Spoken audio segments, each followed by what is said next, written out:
Ẹ̀yin èèyàn lé èwo lẹ ṣe ẹ káàbọ̀ sí Mashola Gist TV o. Ṣé àlàáfíà ni àbá yín gbogbo lé ń kọ́?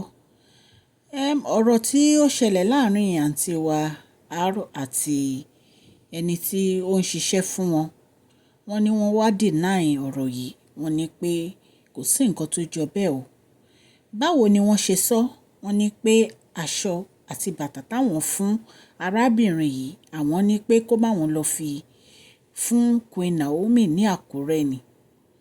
Ọ̀rọ̀ yìí ó kan wá lóminú nítorí pé àwọn èèyàn ní kí ló dé tó jẹ́ pé aṣọ ẹsẹ̀ kan bàtà ni wọ́n fi rán méèdì wọn pé kó lọ fún Queen Naomi ní Àkúrẹ́. Wọ́n tẹ̀síwájú wípé arábìnrin méèdì àwọn yìí àtìgbà tí àwọn ti ní kó máa lọ ni ó ti lérí máwọn, ni ó ti ní pé òun máa show àwọn.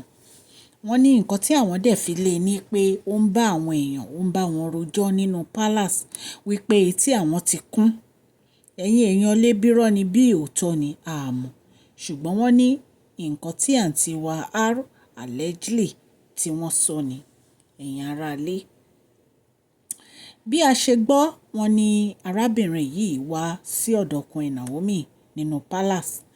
Ipò dẹ̀ sọ fún Queen Naomi pé òun fẹ́ rí wọn.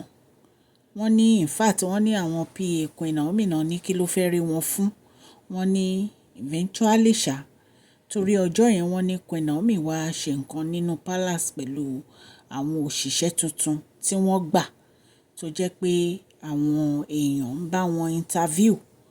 Wọ́n ní wọ́n ní wọ́n wá fi sílẹ̀ pé kó wá. Wọ́n ní ló wá kó aṣọ yẹn àti bàtà fún wọn wípé ọkàn òun ò ṣe nǹkan tí àǹtí wa R ní kò ń ṣe. Wípé nítorí òun mọ̀ pé èèyàn dáadáa ni Queen Naomi. Queen Naomi ò ń ṣe èèyàn burúkú. Ìtorí ẹ̀ ló ń fi ní pé kóun wá dá aṣọ yìí padà fún wọn. Pé ìtorí ọ̀rọ̀ aṣọ yìí gan ló gbé òun kúrò nínú palace, tó ń fi kúrò nínú palace. Ẹ̀yin èèyàn lé bí a ṣe gbọ́ allegedly nìyẹn. Ẹ jẹ́ kí n kí ẹ̀yin olólùfẹ́ mi ní ilé lóko àti lẹ́yìn odi. Ẹ káàbọ̀ sí Mashola Gist TV. Mashola Gist TV ń kí yín. Mashola Gist TV ń kí yín. Adúpẹ́ adúpẹ́ atọ́pẹ́ dá. Mashola Gist TV ń kí yín. Mashola Gist TV ń kí yín o. Ó ní ẹ ṣé o lọ́wọ́ ọkùnrin, lọ́wọ́ obìnrin, lọ́wọ́ ọmọdé, lọ́wọ́ àgbà. Lórí gbogbo bẹ́ẹ̀ ṣe ń comment, tẹ̀ ń like, tẹ̀ ń share. Adúpẹ́ ní ọwọ́ gbogbo yín. Mashola Gist TV ń kí yín. Ẹ̀yin olólùfẹ́ wa ẹ káàbọ̀ sí Mashola Gist TV. Ṣé àlàáfíà ni ẹwà gbogbo lè ń kọ́? Orúkọ mi ni Mashola kò yí padà. A máa ń sọ̀rọ̀ nípa celebrity gist, royal gist, politics àti gbogbo nǹkan tó ń ṣẹlẹ̀ ní agbègbè orílẹ̀-èdè bàbá wa ní ilẹ̀ Nàìjíríà. A ń sọ̀rọ̀ nípa celebrity gist, royal gist, politics àti gbogbo nǹkan tó ń ṣẹlẹ̀ ní orílẹ̀-èdè wa. Ẹ̀yin èèyàn lè tẹ́ bá ti subscribe, ẹ tẹ notification bell kẹ́ ẹ subscribe so that a bá ti post.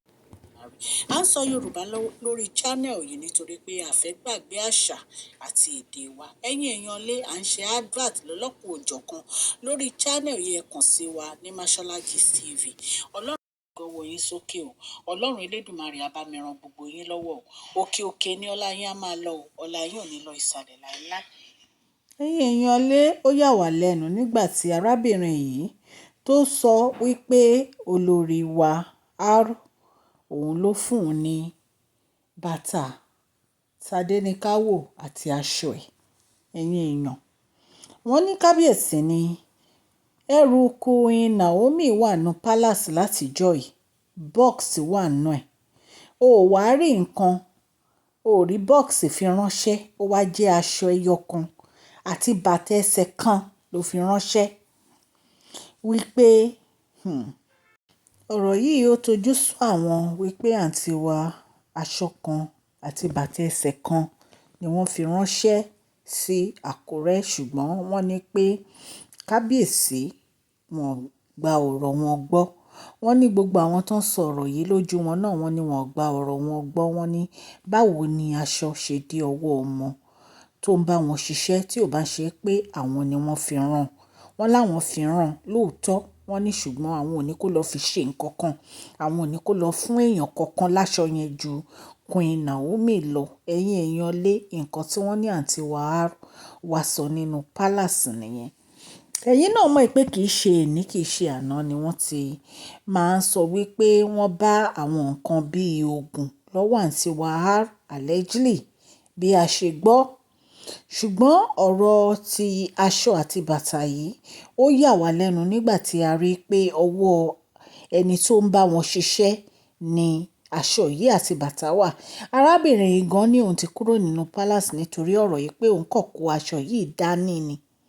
Ẹ̀yin èèyàn lé nǹkan tí kábíyèsí máa ṣe lórí ọ̀rọ̀ yìí àti ìmọ̀. Ṣùgbọ́n tá a bá gbọ́ any update lórí again, a máa jẹ́ kí ẹ gbọ́. A dúpẹ́ púpọ̀ lọ́wọ́ gbogbo etí tó ń gbọ́ wa. A dúpẹ́ fún ìfẹ́ tí ẹ ní sí Mashola Gist TV. Ọlọ́run á nífẹ̀ẹ́ ẹ̀yin náà o. Òkè òkè ni ọlá yín á máa lọ o. Ọlá yín ò ní lọ ìsàlẹ̀ láéláé. Gbogbo ẹ̀yin old subscribers àti ẹ̀yin new subscribers, a dúpẹ́ lọ́wọ́ yín. Ẹ ṣé bẹ́ẹ̀ ṣe ń share àti ẹ̀ ń comment. Gbogbo ẹ̀ la rí. Ọlọ́run Elédùmarè á bá wa gbàdúrà fún yín o. Òkè òkè lẹ máa lọ. Ẹni dèrò ilẹ̀ o ní agbára Ọlọ́run. Ẹ ṣé. Ẹ jọ̀ọ́ ẹ má gbàgbé kẹ́ fún fídíò yìí ní thumbs up o. Please share this video, like and subscribe. God bless you all.